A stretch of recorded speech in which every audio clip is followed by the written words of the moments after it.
Welcome back, everybody. Monday morning show rolls on. We'll get our eliminator results coming up before we wrap up.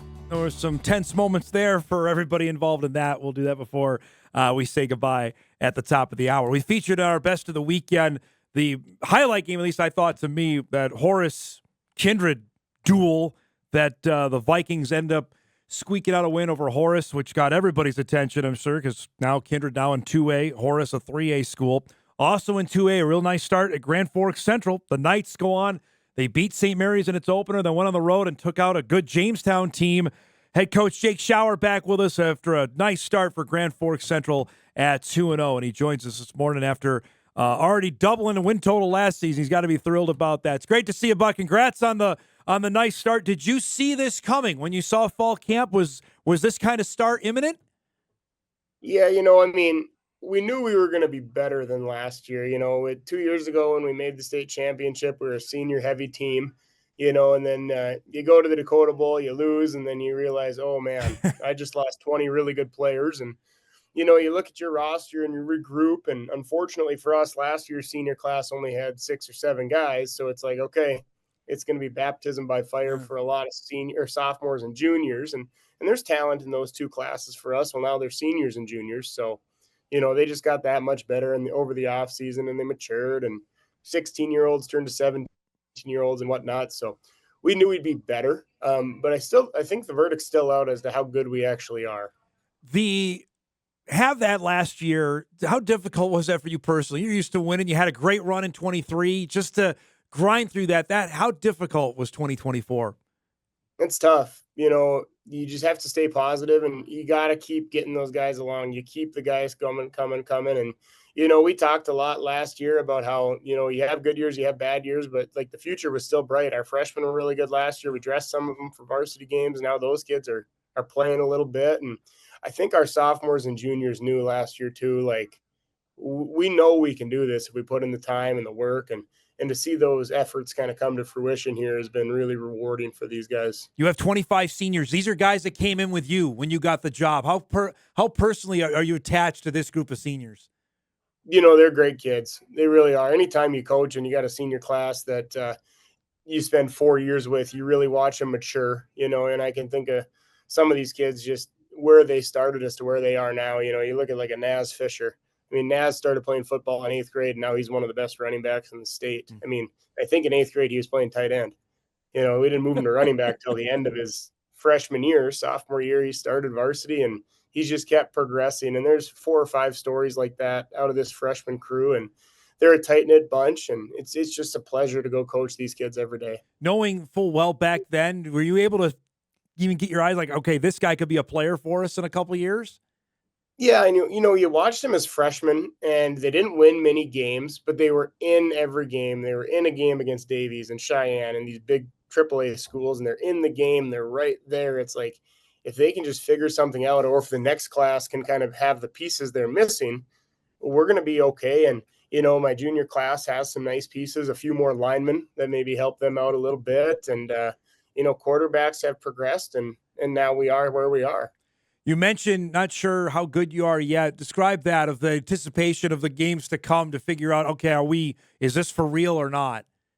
I just don't think you know until you play a few conference games. Mm-hmm. The EDC and WDA are both really good conferences, but until you get into those EDC games where I hate to say it, they matter. Yeah. The QRF isn't a thing anymore. It's great to go 2-0, but end of the day, the goal every year is make the playoffs, and those 2 wins don't do anything for us to make the playoffs. So we got to go out there and prove it in the EDC games that, we belong right up there in this conference. I know much has been said. I'm curious to get your thoughts on this, on the 2 newcomers to 2A. What did you get to expect of knowing with Kindred and Central Cass coming into the mix? Oh, they'll go right to the top. I mean, they're 2 really good football schools. I played with both their head coaches. I used to coach with Alex Starcevic and Thompson. I coached his boys, and, those are 2 coaches that do things the right way, and they're going to bring full effort, full physicality every Friday night. And, to see them beat Horace it's not surprising. I mean, they're obviously very talented. They've got D1 talent, but when you pair that with well-coached, procedures and things like that, it's a deadly combination. So Castleton and Kindred, in my mind, they're going to just they fit right in at the top. They're probably 2 playoff teams, so it's just a matter of, who stays healthy, and that's always the case. It's funny. I was going to bring this up later, but you mentioned on the Star Civic because you coached them in Thompson. Did you know the young one was going to be like potentially like Michigan good, like that kind of level? Yeah, when I had Luke in 6th grade and he was looking me in the eye as his teacher, I was like, "Oh my gosh." And I know how mom and dad operate. They were both athletes. They're good people. They're going to work hard. And Luke always had a passion for football. Like I'd be trying to teach math and he's trying to talk to me about how the Bears did on Sunday. And I'm like, "Luke, let's talk later, dude." And we, play football with the kids at recess. I don't think he ever did anything at recess but play football. And, the passion was there. When you pair passion with talent and talent with hard work, no doubt where Luke's going to shine. He was at Oklahoma for the Michigan-Oklahoma game over the weekend, so that's a different level there. And Baco got an offer from Kansas State over the weekend, so you got that to look forward to. I know coming up later. Yeah, well, and that's it's just what we said. Like those two coming in. I mean, the towns aren't the size, but the schools are right there. Yeah. I'm interested for you when you took this job, and I remember interviewing you when you got hired on numbers is the name of the game, especially in football. It's all that matters. And we were visiting off air. You're at a spot now, or are you comfortable with, okay, we've had enough kids experience it. Maybe word of mouth has got out to go out and play football at Central. Yeah, we're definitely getting there. We've added kids every year. That's the goal, right? And, I think we do everything we can as coaches and really talk to our guys about, recruiting your buddies to play football, and not like when they're seniors, start them when they're freshmen, But our youth programs in Grand Forks have gotten just to be amazing. Paul Strandy and Greater Grand Forks Youth Football, they do a great job, to drive over to the softball fields they use as their fields on Saturday and see 5 or 6 fields going, it's a beautiful thing. And I think this junior class is the first class that was able to participate in that. Before it was a different entity.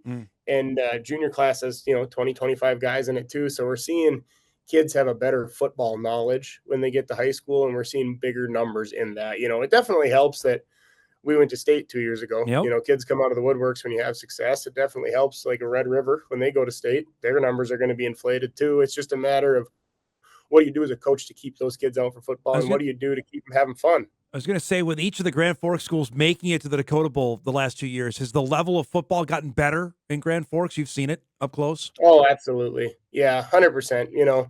We talk Castleton, Kindred being 2 teams that should compete in the EDC. I don't see a team in the EDC that would surprise me to make it to the playoffs. Everyone it's right there. It's like I said, you can go 4-0 in the WDA and you're non-conference games, then you can go winless and it means nothing. Yeah. So it's going to be a grind, but the other school in town does a good job, and I like to think we do a pretty good job too. How do you coach for that, knowing, hey, we want to win the games, but we know that the ones that really matter are still to come? I think you try to rotate your kids a little bit more. Like we've given 5 running backs the ball each of our 2 games, trying to really keep the legs fresh, keep kids healthy.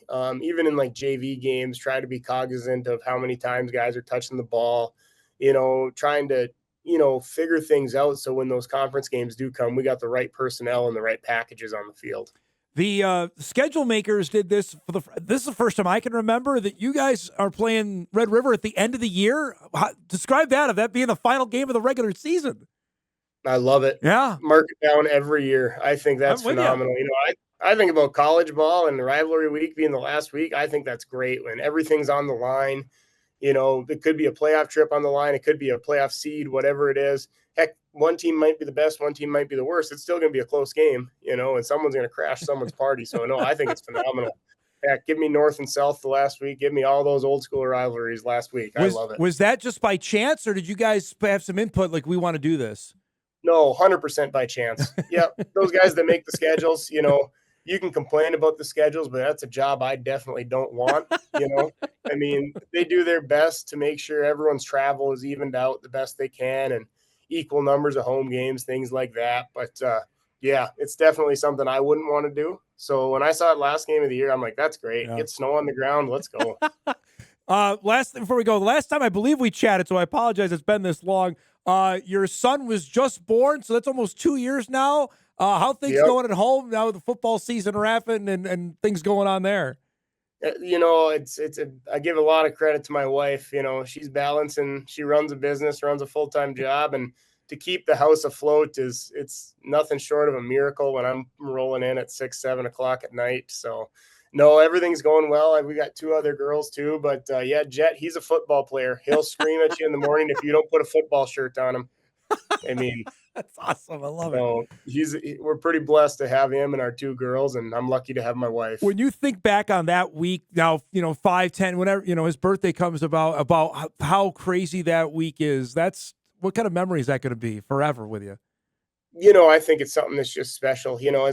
As a football coach who's done this for 12 years, and heck, who knows how long I'll do it. I don't think it's a story that can be topped. Like I've coached in state championships, I've won some, I've lost some, but like when you can bring your son into the world 2 days before and he can be there, and That's awesome. it was a really special memory for all of us. And he's always whether he wants to play football or not when he's older, he's always going to be kind of committed for the football world.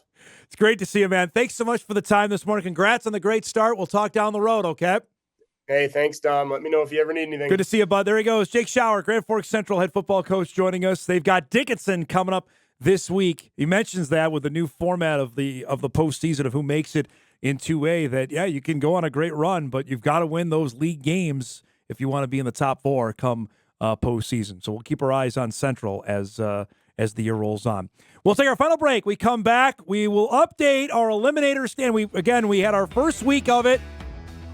Eric tells me somebody already's out. I did not know that. We'll update that and wrap up the show. And Hot Mike returns on a Monday morning right after this.